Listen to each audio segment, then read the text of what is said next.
Hello everyone, welcome to your podcast. Thank you for choosing MYCPE1 as your partner for continuing education. To avail your credit certificate, it is required for you to complete the entire video. Please do not fast forward the video. Otherwise, the system won't be able to capture your watch time. If you cannot go through the entire video in one go, you can always come back later and pick up from where you left off. Please note that you must answer all the review questions correctly. To access the final quiz, you'll need to watch the entire video. A minimum score of 70% on the final quiz is required to earn your certificate. The handout material is available for download in the designated section.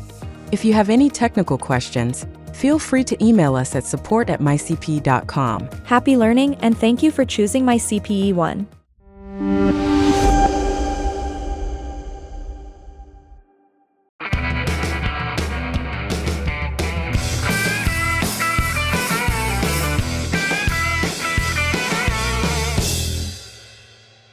Hey, everybody. Welcome to another episode of the Thrivecast. You know, we try to learn how to grow firms here on the Thrivecast. We've been doing this for so many years, and it's always helpful to have people who know how to run firms, run businesses, and our guest today has really done it in a big way, and so we're going to learn a lot of his journey.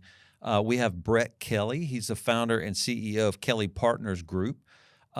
Really big firm, started in Australia and really on the Australian stock exchange, which is pretty amazing. That's not normal in the U.S.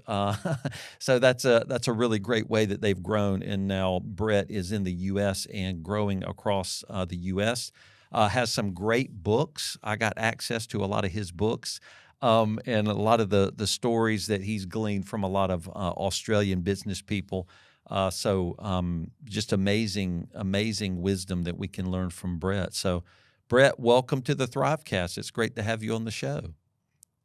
Jason, thank you for making the time for me. Well, we really appreciate you doing that. We know you're really busy, and I guess it is unusual to have an accounting firm enter itself into a public market like you've done in Australia. But is that normal in Australia for firms to grow large enough to be on the Australian Stock Exchange? Yeah, so Jason, we started the firm in 2006, my wife Rebecca and I, and we'd seen through our careers as accountants that accounting firms are great businesses, but generally very poorly run. And when I say that, often accountants get defensive, but I say, look, my standard is say Apple or Microsoft or Walmart or McDonald's, some of the world's best businesses. And versus those businesses, they're quite poorly run.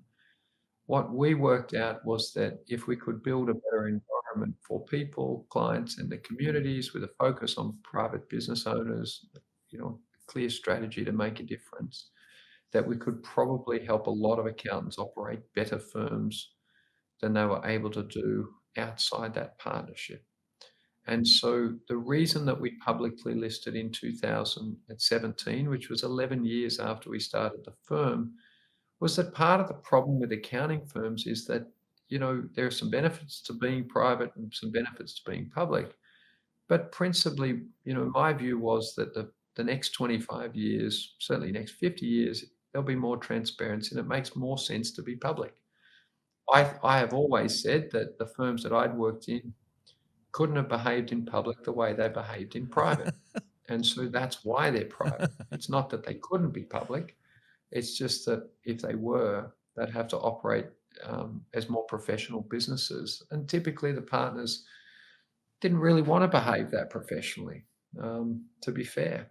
I started at Price Waterhouse in 1993 as an undergraduate cadet. It was a very good firm, spent 4 years there, went into an investment bank, lost my job, didn't know what I wanted to do, turned around, interviewed 34 of Australia's leading achievers from business and arts, politics, and asked them how they achieved their goals, and then went back into accounting, with this whole life education with a different view of, what an accounting firm could be.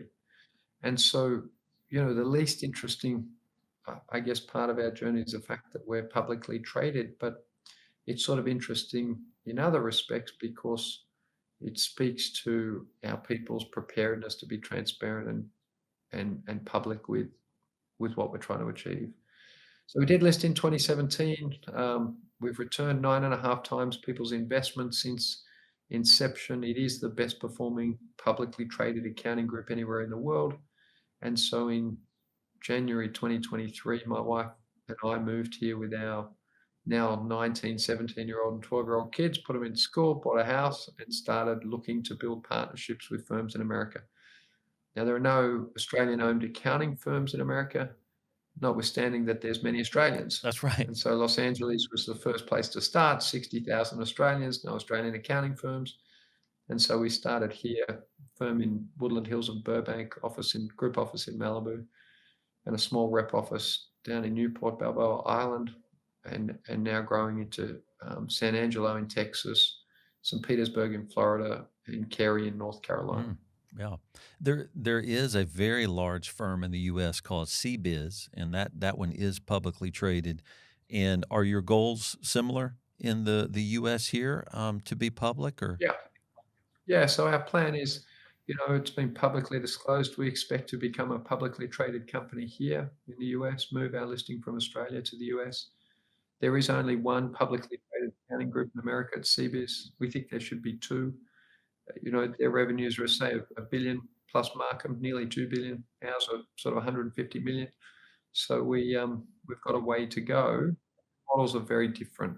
So where CBiz and others, PE-backed firms are sort of buying 100% of firms and have an eye on how quickly they can do things. We do 51-49 partnerships with founder-led firms with 2 to 10 million of revenues, where those founders want to make sure that their people, clients, and communities are positively impacted rather than sort of chewed up and spat out. I see. Okay, so it may be true in Australia too, but private equity is really buying up a lot of firms here in the U.S. and a lot are still wondering what will be the effect of that, in 4 or 5 years. It seems to be helping some firms and not necessarily helping others, and so we're still wondering how that will work out. And so you sound like really the opposite of private equity and maybe its goals, especially if you want the owners you acquire to retain, some percentage of the ownership. It sounds like you want them to be pretty focused in their communities and things like that. Is that true? You have an opposite view of how private equity may perform acquisitions? So 15 years ago, what's happening now in America happened in Australia, and the results are publicly available for anyone that wants to study them. America's got so many great strengths, and I love to be here and find it incredibly positive. Its biggest weakness is because of the size of the market, you don't really need to look outside the market. And so, it's my view that very few of these people understand, the Australian experience, which is a very sophisticated, very well-run accounting market. So the way I think about it is the foundation and internal power of a firm is based on the mission, values, and vision of that firm. On the other hand, you've got private equity, which is got no mission, got no values, and got no vision. What they do have is a checkbook, a spreadsheet, and an exit date. And so one's a body with a soul and one's a body with no soul. And so you just have to make the decision as to whether you want, a soulless organization or one with a soul. And that's no judgment. The reality is that the big firms being sold to private equity are largely run by descendants of the founders. We largely partner with founders and their immediate successors. These large firms that are being sold by private equity here are really being sold by baby boomers who didn't build the place, don't really particularly care what happens yesterday, let alone what happens tomorrow, and are just interested in a check. Now, they might put up various protestations about that, but private equity are there for a short time, not a long time. I sort of describe it as a ditty party. It's probably fun while you're there, but might not be in your long-term best interest. And that'll prove to be the case here in the US as it has in Australia. That's interesting that the market in Australia, which we've known it to be kind of a sophisticated way that they've operated firms for quite a long time. And so are you saying private equity tried to move into the Australian market as well 15 years ago? And are you saying you can look back now and see examples of that being a failure? Well, there were three large private equity-backed firms. They all listed on the Australian Stock Exchange. Two of them went broke, and one of them went so badly that it was taken private. The most analogous situation here in America is Focus Financial, which is a roll-up of independent financial advisors. It went public, never really performed beyond its IPO price. 2 years later, the PE backers were out, and the thing floundered and was bought by another PE group and taken private. So these examples have been seen before. The playbook is not changed. The results will be the same. And while the music's playing, everyone's, dancing. But when the music stops, or as Buffett says, you don't really know who's swimming naked until the water goes out, the tide goes out. And so it's no disparagement of those. The idea that there's some owners of big firms with unfunded partner liabilities that want somebody to bail them out so they can retire and not have to think about the mess they created, largely, a bunch of baby boomers that made accounting firms a place that you wouldn't want your children to work, or your worst enemy in many cases. They don't really need to self-reflect, take responsibility for that, nor improve the situation. Now, most importantly, the offer for a partner, a young person on track to become a partner, means that they never really have ownership. They have a very, small interest, not much influence, and feel more like an employee than an owner or a partner. And so what we call our partner, owner, driver model allows these senior partners and their up-and-coming partners and partners to be partners in a genuine partnership, to be owners in a genuine way, in a predictable way, and one that's not sort of at the whim of private equity sponsors or the stock market, and drivers, local leaders of their firms that are brand ambassadors and make a difference in for their people, clients, and communities where they play. It's been very successful in Australia. We have 38 firms globally, and the firms are twice as profitable as the average accounting firm. They use 1/3 of the working capital, and partners get about 25% of their time back. We have a 38-person central management team that works under the firms and supports those businesses. So it is a different way of coming at it. It's more the emphasis on difference. It's relationship based, not transactional. And frankly, I think when a senior person rounds up their people and sells their people to somebody who's just wanting to sell their people, I'm not sure that's a positive experience for anyone. No. Well, has the Australian market, because in the U.S. we recognize the way a lot of firm partners, a very consensus basis type operating model, where they kind of maintain their own book of business and pull as much cash out of that business as they possibly can for themselves and that's not sustainable. And of course, not anything anybody wants to actually purchase or own. And so is that what Australia went through as well? They didn't really essentially have a corporate model that would allow them to scale and grow based on, mission and values. Is that similar? Yeah. It's just there's two types of people, Jason. There are missionaries and there are mercenaries. There are self-centered people and there are other people, people. And so you've got to decide whether you are an other person-centered person or a self-centered person, whether you're long-term or short-term. And so if you look at the industry, many of the partners I work for, and many of the boomers as a generation have been self-centered, short-term, and not really thinking about anyone, the firm or its future. The structure of a partnership is such that it can't retain profit, so it lends itself to having the partners pull every dollar they can out of the business as soon as they can, and doesn't lead to a culture of reinvestment. Because the partners haven't made a long-term commitment to the business, they're not really incentivized to invest in the business. And so there's some ways to fix that, but our argument would be that the only way to fix that culture, if you like, is to have people with a sense of mission with a certain set of values and a vision of the difference that they can make. Now, we can also prove you make more money behaving like this in the short term and the long term, but the expedient way is to simply sell a firm, take a check and run off and hope you never have to think about it again. But that's much of how that generation has lived.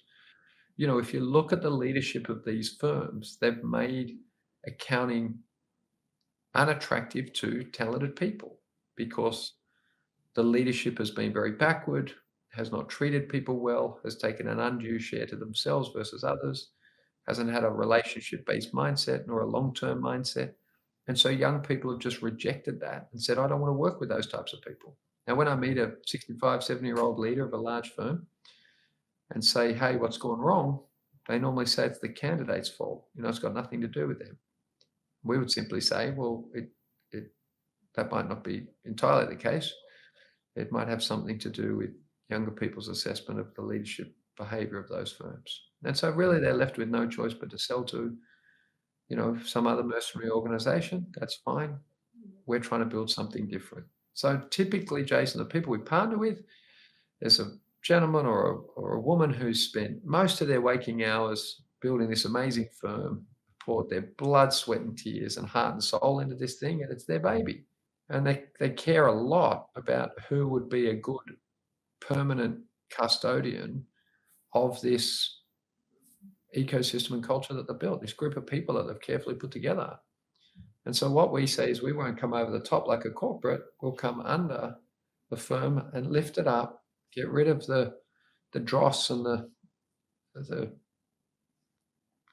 non-recoverable time the partners spend, have that done by specialists in a central team, and free them up to actually lead their people and their clients and make an impact in the community.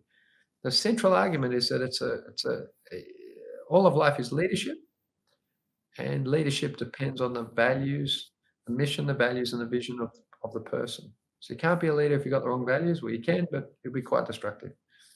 So that's what we think. We think we've grown at 30% a year on average every year for 18 years in a row. We think we can do that for a long time, and we think over time we'll make more impact. Yeah. Well, it seems to be playing out that way. You know, Yeah. especially in Australia, you've now got a track record on the stock exchange, right? That's data you can look at.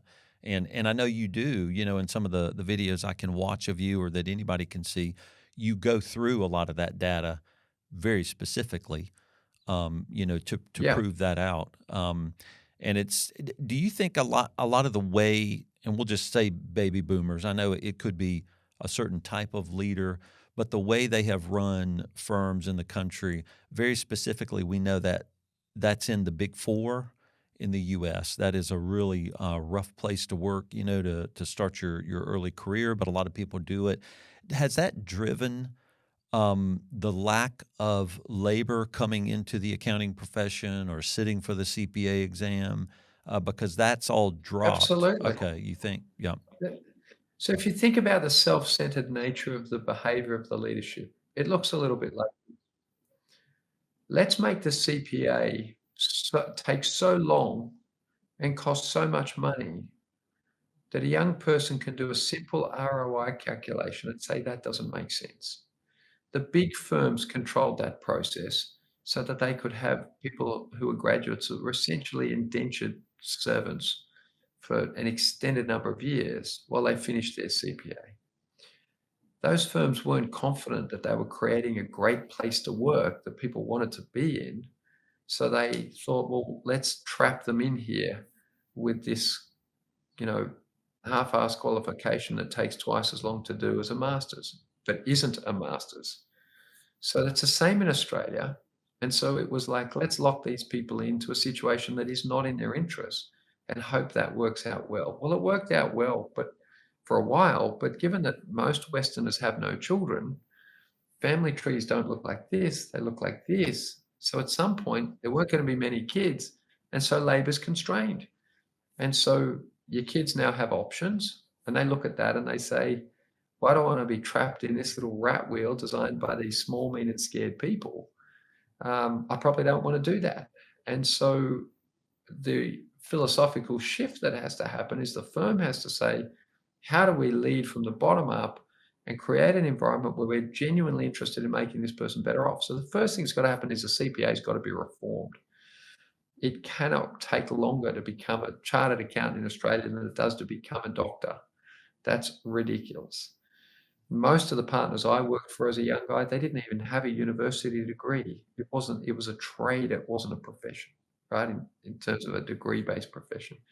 But then they made the levels to jump over higher and higher and more costlier for the next generations. It's now reached a point where it just doesn't work.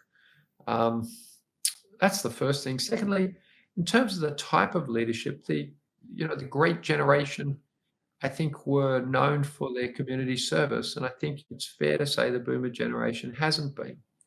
And surely that ethos of individual self-empowerment or realization or individualism generally has affected workplaces. And so young people have said, well, I'm not sure I want to be part of this team. The third bit is the older guys and girls often have hung around too long, taking too much of the pie in a sort of ungenerous way, probably to fund their third divorce. And that has meant that the gap of the age of the leadership, 65 to 70, versus the average age of the employee that you want, between 25 and 35, is too big. So when a 70-year-old man goes into a bar looking for a girlfriend, he doesn't normally date a 25 to 30-year-old unless it's for money. And so the profession for years relied on money as, oh, I'll pay you more and you can come work here. But eventually people said, well, I don't really want to work with a 70-year-old if I'm 25. And that doesn't mean that in our firms we keep the much older partners. We've got an active 80-year-old 5 days a week. But we've said the leadership of that firm has to transition genuinely over time to the younger partners, and you contribute as a mentor and a leader in the way that you can when you're much older. So everyone gets the benefit of the energy of the young guys with the wisdom of the older guys and girls, and it all works. So that's kind of the third big challenge. And then I think generally in terms of keeping up with skills, business skills, to say, who's our client? Who's our ideal client, and what do they value, and how do we put to them a proposition that they want to pay for, and how do we make sure they pay an appropriate price so we can pay our people an appropriate salary? I think the firms fell very much behind in basic business skills around positioning, presenting their proposition, and winning the pricing game. So there's a lot of issues in firms. We try to partner with firms, and with a 204-point checklist, developed over 85 partnerships that we've pulled together into 38 operating businesses. We've learned a lot about what works and what doesn't, and how to change a firm from the inside out. And it sounds like, Brett, you have a really long view of business building, which we're trying to build a 100-year business. Yeah. Which, and I think it's too slow for a lot of people. That changes everything. It could, well, I don't know. You'd like to think that you could plant some trees. I guess fundamentally we believe that what gives meaning to your life is the difference that you make to other people. And so we'd like to think we can run the business in a way that's sustainable today and plant trees today that people can sit under tomorrow. And we don't think those things are mutually exclusive. So that time horizon difference, so a mission versus mercenary, long-term versus short-term, 100 years versus 3 to 5 years with private equity, that informs every decision and every part of the business and the way people behave. Yeah. And that long-term view, and again, you're kind of giving us a long-term view where you're saying private equity is a short-term cash run, and long-term we know what that's going to look like. And it is because accounting firms are, and we've been running ours for over 20 years, and it is an intimate place. It is full of relationships. Every day is leadership. All of life is leadership, like you said. And it really is a place where you can see a lot of your clients and your team lives change. And of course, you're changed a lot, the way you fail to lead and the way you're challenged by other smart people. And so those are a lot of long-term effects. But when you're older, you can be wiser and more joyful. after having gone sometimes through a lot of those hardships of growing a business over Yeah. 30, 40, and 50 years. And to your point, Jason, many of our partners, they've not only grown a business, they've built a marriage, they've raised a family, they've got 10 grandkids. These are people with gigantic life experience that, I always think of as like the iceberg. You don't see it all, but it's all there. And so firms have been too quick to throw out those older guys. They've also not engaged them in a sort of respectful and intense way, if you like, to get them to change and step up and contribute in the ways that they can, given their unique experience. But yeah, these are, I just genuinely believe a long-term mentality makes all the difference. And I love Business Owner's Wisdom, this book that it's among, I don't know how many books you have out now. It's just a bunch of people you've interviewed. I have a whole bunch, Jason. Here's a box of them. Ooh. So there's, this box full of them. I have that box, yeah. 4 of them and a couple of others. But the significance of these books is that I lose a job at 22. I read a book that says, if you want to be successful, find people that have done things and ask them what they did. And so I watched a documentary series called 7 Up from the BBC that followed 7 kids every 7 years, and I think they're up to their 60s. It's the most successful documentary in history. And I learned from that I thought that it would be good to stop every 7 years, reflect on where you've been, and write a book, which is kind of slow process in a fast world, to make sure that you don't get off track, which is what I've observed when I lost my job. I went into an outplacement and I met a lot of 50-year-olds who just got lost. I was like, how did you end up here? And they're like, I don't know, life went quickly. And now they'd lost their jobs, their identity, they didn't know what to do, and they were very stressed. So that's where the books come from, and they're sort of in a series on wisdom, which for your listeners, means deep understanding. And from that old handbook for life, if you get nothing else, get wisdom. And so hence that focus. Yeah. And your I guess your father embodied a lot of that wisdom in you too, among many other people. Is that I where was lucky? My dad was very supportive. Okay, and that's where your desire for mission, values, and purpose came from your family? I think that my dad was so good to people, and I saw the benefit in his life and certainly in ours of the way he invested in people and treated them and encouraged them.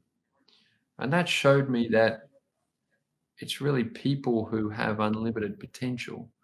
A photocopy is fixed in the number of pages it can copy per minute, but a person's got this huge potential that sadly often they only really discover when the war starts, as I say, and someone starts shooting at them.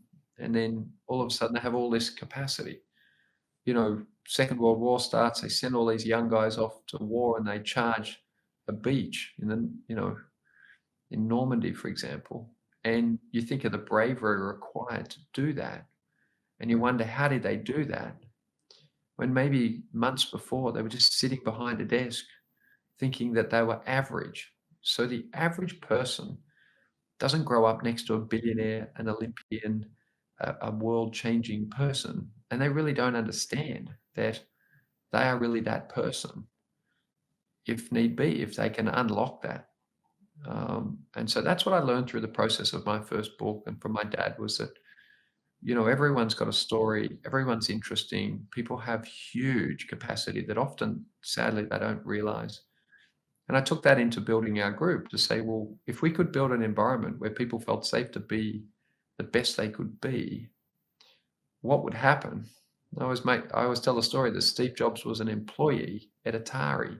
That's a bad thing to let that talent walk out the door. Nelson Mandela was a law clerk in a law firm.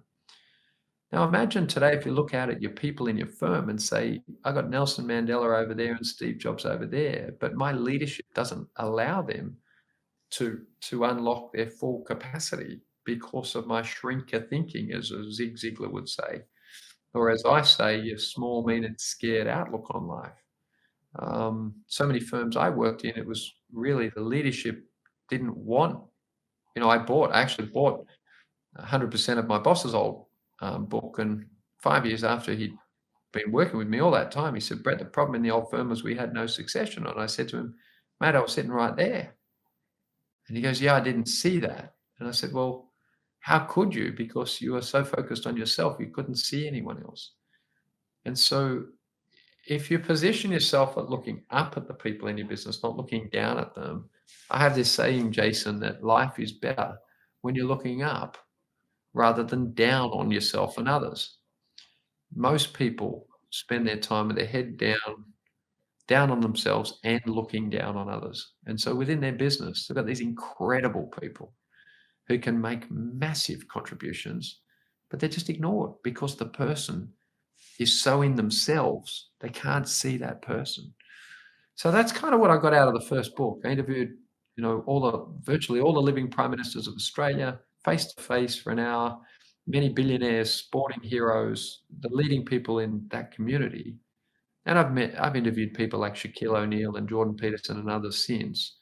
An incredible array of interesting people. But the most common theme is that everything that you want to do is done with and through people. And so all your leverage, when people say to me, "I'm trying to grow my firm, I'm trying to leverage my firm." And it's like, well, if you can't look at a person in your business and say, "Through my excellent leadership, our management and the environment in the firm, that person can be 100% more productive," then you can't grow your firm other than by putting sort of more bums on seats, which will lead to you having more bums sitting on seats. Yeah. So it's our leadership. We who own the firm is really what's going to unlock a next generation. We're going to serve them in a way, or even display for them what kind of commitment is required to actually step into leadership. You put a lot of weight on the owner, founder, leader to have to lead well, and not blame that younger generation. It sounds like when you talk to people. Absolutely. Like the really great leaders are serving their people. So they're taking their unique gifts and talents and putting them at the service first of their people so that their people will serve their clients. And that flywheel of essentially, a sense of mission and values and a commitment to a vision that you can make a difference to each of those people means that they will look at the client and say, "Oh, I can make a difference to each of these people." So it's a sense of humility, because that's the beginning of wisdom. That's not spoken about much, that word. And a willingness to learn and grow and hold yourself accountable and say, "I think I can do a bit better." And it's literally the opposite of the popular notion of leadership. So you say leadership and people think, "Okay, here I am, and I'm making a big song and dance." But the best research on the best leaders, books like The Outsiders by Will Thorndike, they talk about, and Jim Collins in Good to Great, quietly determined people. And you can feel the vibration of those people with respect to their commitment to the mission and to you as a team member. And you can feel it. And you can't fake it, because people can feel it. It doesn't matter what you say. It doesn't matter the words. It doesn't matter whether your grammar's perfect or you use the right whatevers. People can feel whether you're authentically interested in the best for them.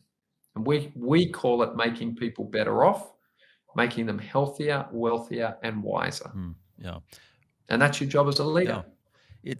And sometimes we get in our own way. When I ran our firm in a way that served me, you get in trouble. You get in financial trouble because you make all of that money about you. And I brought a partner in, and she helped me turn things around. And a lot of our community knows Julie really well.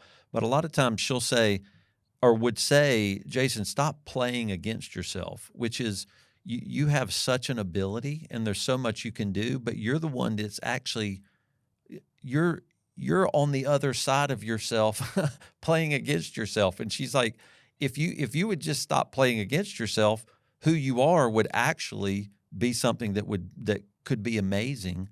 And we see that in other people sometimes in our team. They're just so smart, so committed, but some of their own dysfunctions and habits just make them do stupid stuff that are not really who they are.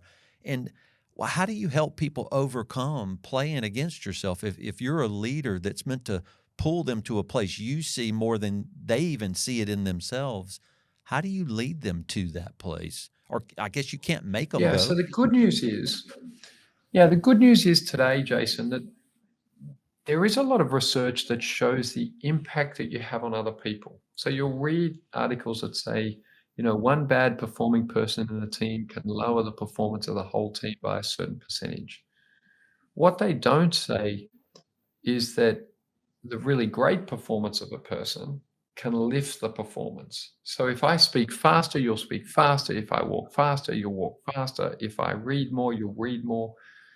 Your children and your people will basically be very much like you. So we bought into all or part 85 situations, and in all cases, the people and the clients reflected the values of the partner.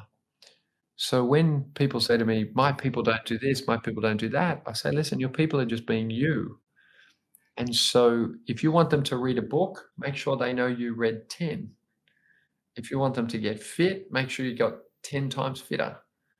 Most people will do 1/10 of what you'll do as a leader. Now, most leaders I meet want people to do twice as much as they did. That's just not how life works. And so, one of the practical things that, your audience can learn is that, there's few demands of our partners, but one of the demands of all of our partners is that they must meet every month one-on-one with every single team member in their team. Most firms have an annual review. We have a monthly meeting. You can't have a relationship with people if they don't know you care about them. They can't know you care about them if you don't make time for them. So first day of every month, every partner meets with every team member in their team. 20 minutes and goes through the firm's goals, their performance, their reading list, their development, etc. Now, if you don't show that commitment to your people, then they should show you the commitment that you show them, and they will, which is not much. And so most leaders aren't that committed to their people. They just they say, but I pay them.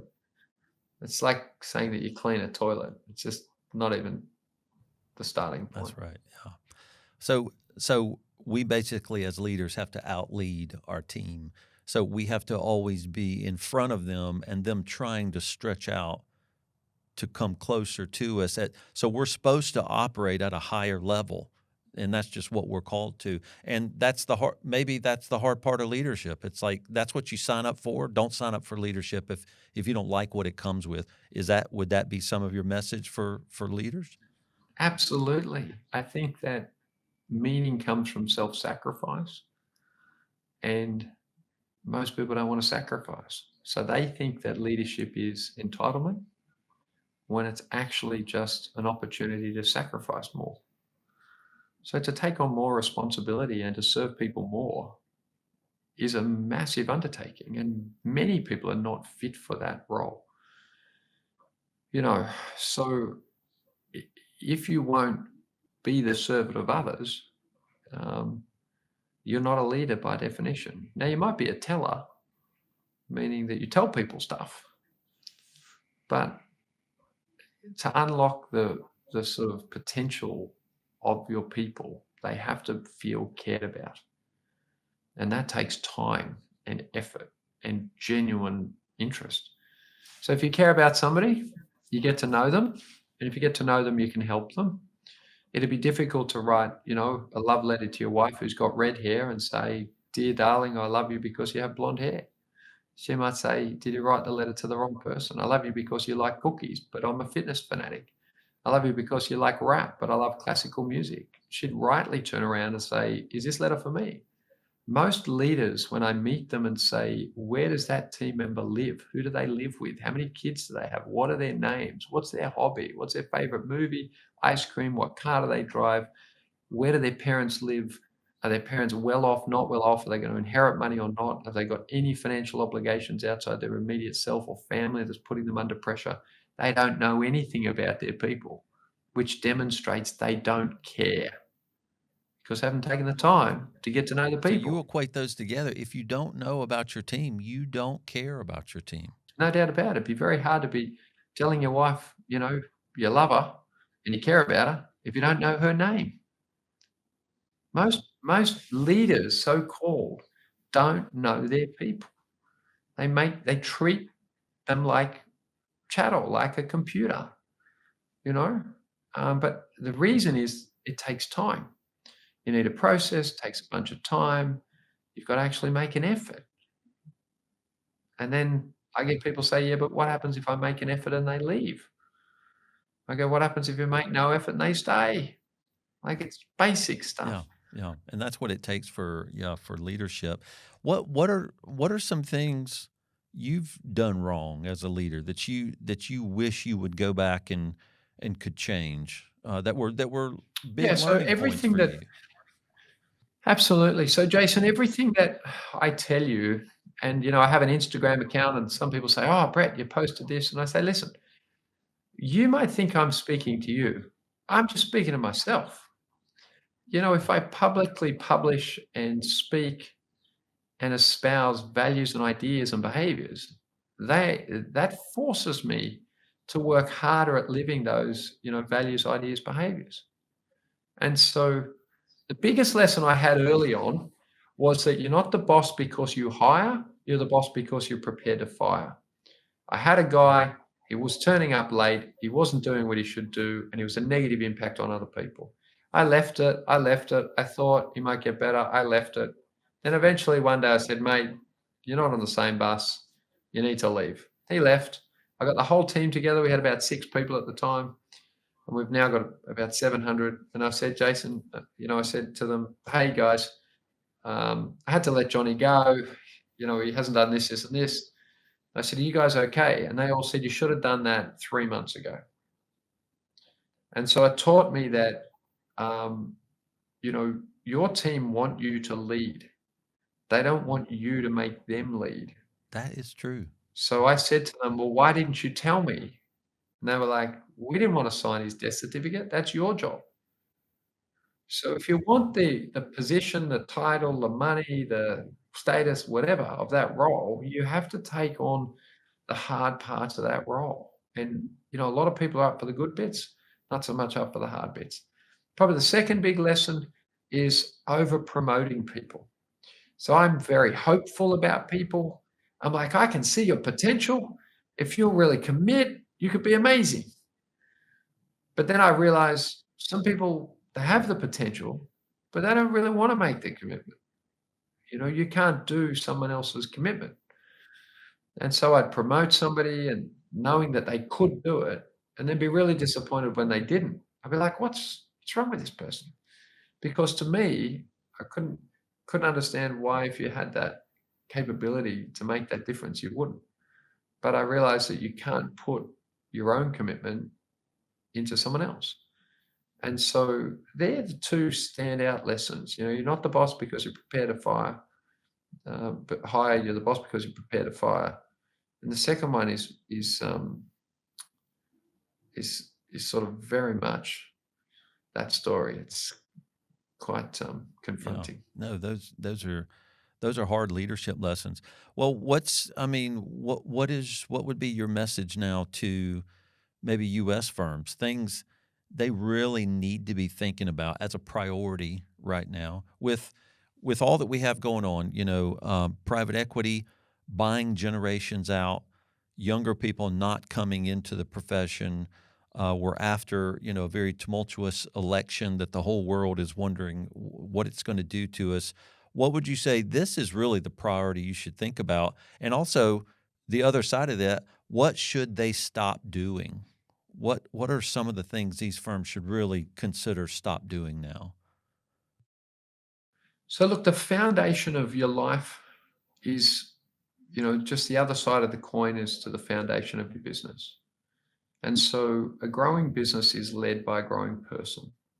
So you have to work on your mission, your values, your vision. And then you take that into the business. You can't outperform yourself in your business. And you might for a short time, but ultimately you're one person. I think that your new large orange president has one big lesson for people, at least one. But one of them is that, promises made, promises kept. He was asked, well, how are you going to govern? He said, well, promises made, promises kept. It's fundamental to anything you want to do to keep your promises. And so where the political class really struggle is they say they're going to do things and then they don't do them, or they often do the exact opposite, right? So you're far better off to say, I'm going to do whatever people think's the most objectionable thing, so long as you do it politically, than to say you're going to do wonderful things and then either not do it or do the opposite. So I think that life is more simple than people make out, and so is business. They're two sides of the same coin. And so those first two things, like clear focus, mission, values, vision, promises made, promises kept. Most firms and their leadership don't keep their promises. They just don't. You'll be a partner next year, Jason. Next year comes, you'll be a partner next year, Jason. You'll be a partner. They do it in pricing as well. They say to the client, that'll be 10 to 15,000. The client here's 10, the partner here's 15. They send them a bill for 20. So they're just fundamentally incapable of keeping their promises. It's so, so important. In terms of things I would stop doing, I would be clear about what the value of my life is.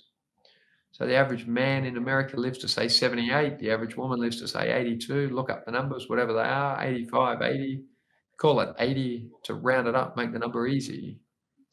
If you're 50 and you're going to live to 80 and you intend to work for another 10 or 15 years, you've got 1,800 billable hours a year, 10 of those, you really do need to say your life is defined by who you spend time with.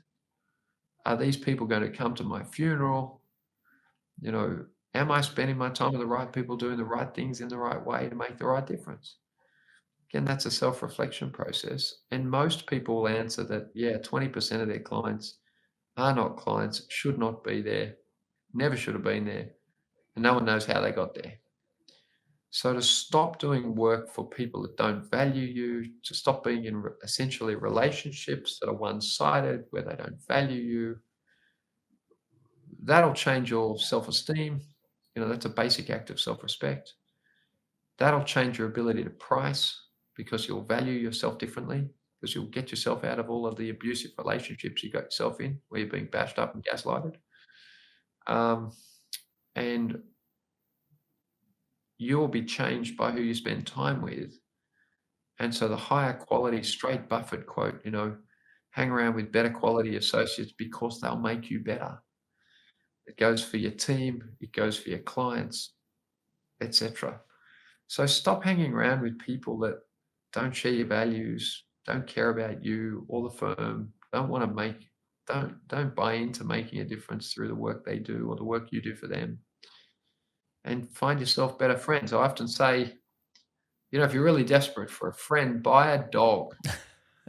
They're great. All right. They're great friends. But don't go looking for friendship from people that are incapable of extending decency to you. Great. I love it. Brad, this is such great stuff to hear your wisdom after you've been doing this for so long. People would love to hear more. Like, do you have a location where you write online?